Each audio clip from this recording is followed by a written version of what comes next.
What are you going to that bloody office for again now? Huh? Tell me. I know. He's a fucking nuisance. He's up there all the bloody time.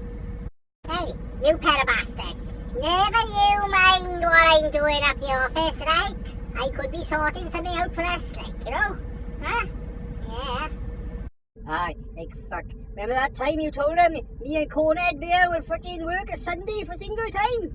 Fucking wanker. Yeah, remember that? The fucking prick is what he is. Bastard, man. Yeah, and you pair of fucking lesbians done it too.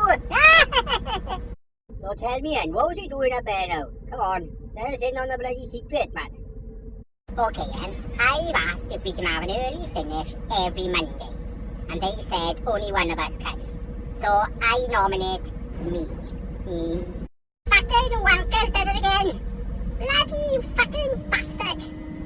Oh, you're gonna bastard kill him, aye? Chill out, man, boys. I gotta go anyway. It's 3:30.